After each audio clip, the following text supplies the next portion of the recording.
Good morning. On this, the fifth Sunday of Great and Holy Lent, the Church lifts up for us the example of Saint Mary of Egypt. Even though we celebrate her feast day on April 1st, the Church remembers her as well on this, the last of the Sundays of preparation before Great and Holy Week, as a symbol of true repentance.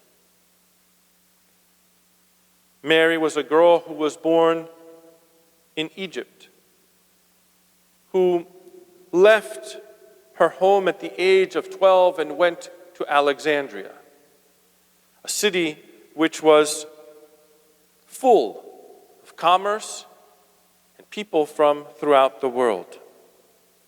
She spent the next 17 years of her life concerned with the cares of this world, seeking out pleasures of various sorts, and living a life that brought her very far away from God. If we pause the story there, we start to question ourselves. Why, if Mary was living a life of this sort, is the Church placing her as an example of God's transformation that can take place within us all on this, the last Sunday?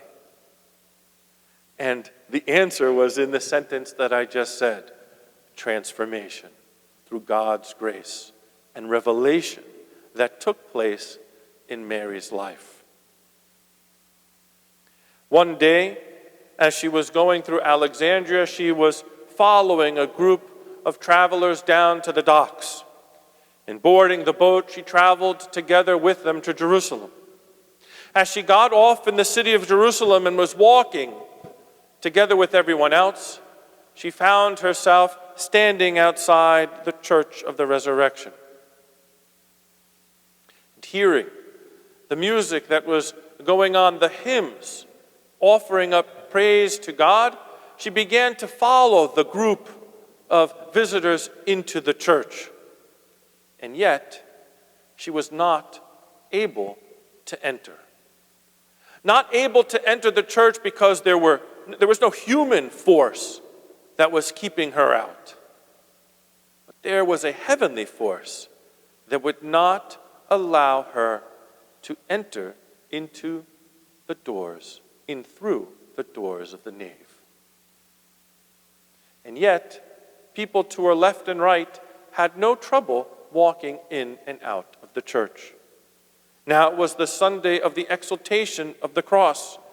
And as Mary stood huddled in the corner of the narthex, perplexed at what was going on and why she was prohibited to go in, she gazed upon an icon of the Holy Theotokos.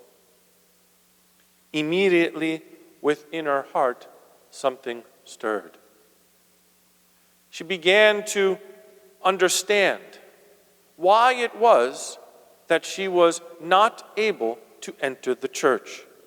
She began to understand that her heart was not pure, that her thoughts were consumed with the cares, the riches, the pleasures of this world, that she was simply looking out for her own pleasure and well-being. And lowering her eyes in front of the icon, she called out to Mary to show mercy upon her soul and to permit her to enter into the church so that she may reverence the cross, and in doing so, change the manner in which she was living her life. Suddenly, Mary could feel this force that was prohibiting her entrance be lifted away. And she entered with a great sense of humility and awe into the church, reverenced the cross of Christ, and left. She continued to go to the Jordan River, and from there out into the desert, where she lived the next 47 years of her life,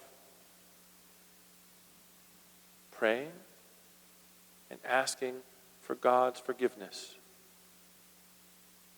Now, her life would have gone unknown, her story unknown to the world, if not for a holy monk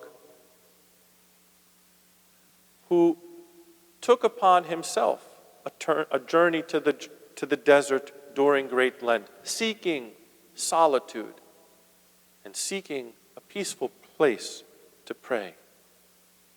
And seeing a vision now of this woman, of a figure out in the distance, and not sure if it was an apparition. He came close and approached her and called out. And they sat and prayed together. And she began to say her life story and what had brought her to the desert herself. And she asked the monk to meet him 1 year from that day on the banks of the Jordan River, so that she may once again participate in the Holy Eucharist. And in 1 year's time, that monk went to the Jordan River, where he met Mary, and she partook of the Holy Eucharist and then went back into the desert. But before doing so, she implored the monk, in 1 year's time, please come and visit me in the same place where we had met the first time.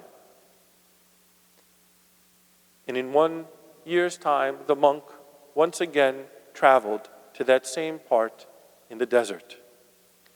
And he found Mary lying dead in the sand, her arms folded. And around her, he found written in the sand instructions. Here lies your servant Mary, please, who perished on the same day, on April 1st, that she received the Holy Sacrament. Please bury her and pray for her soul.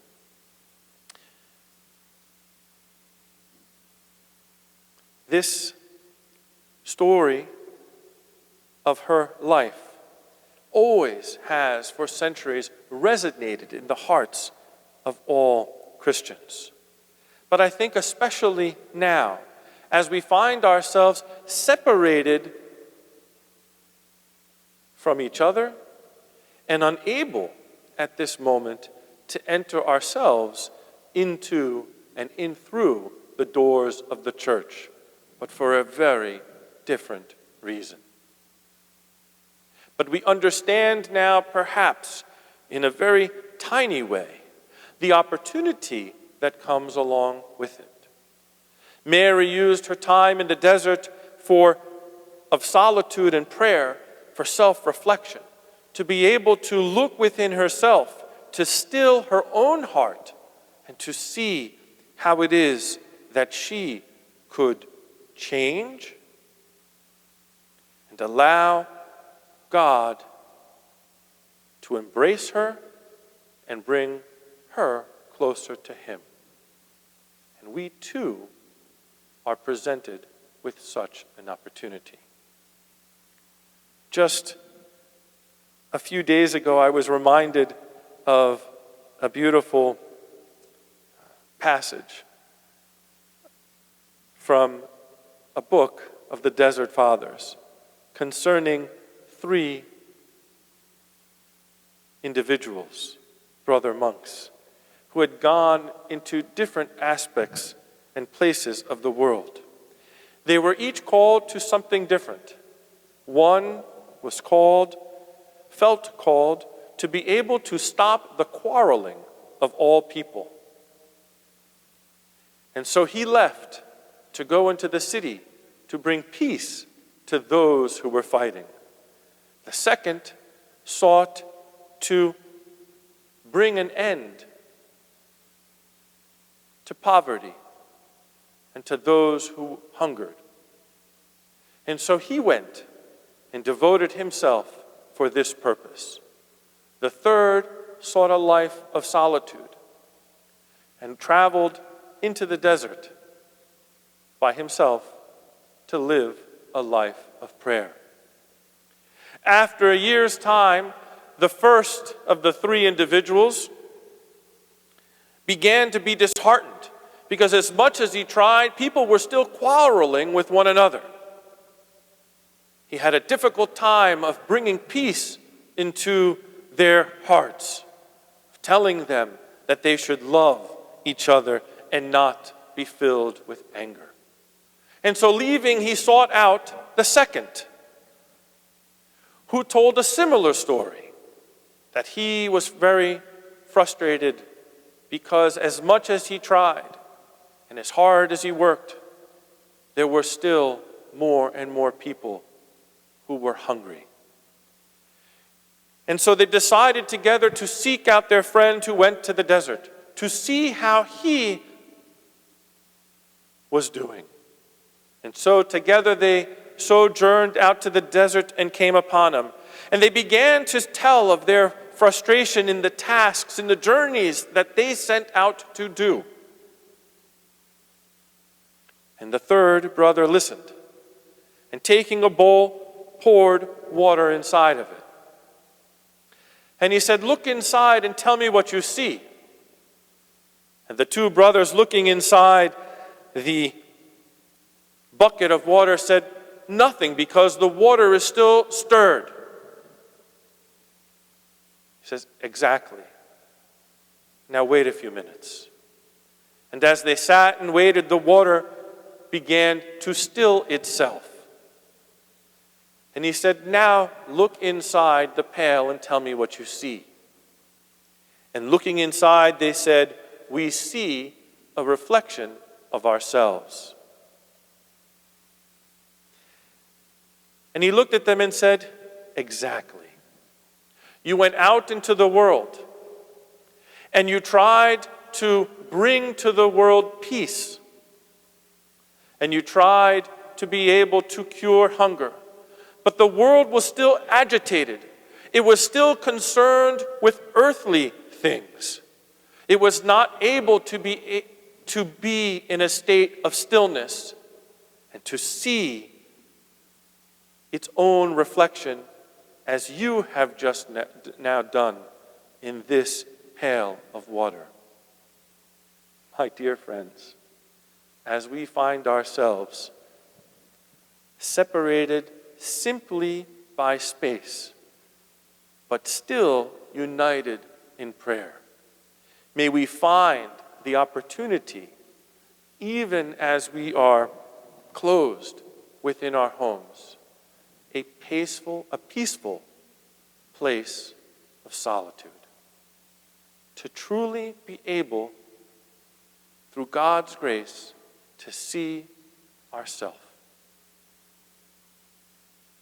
to find the strength to ask forgiveness, to find the courage to change, and to prepare ourselves to come face to face with God.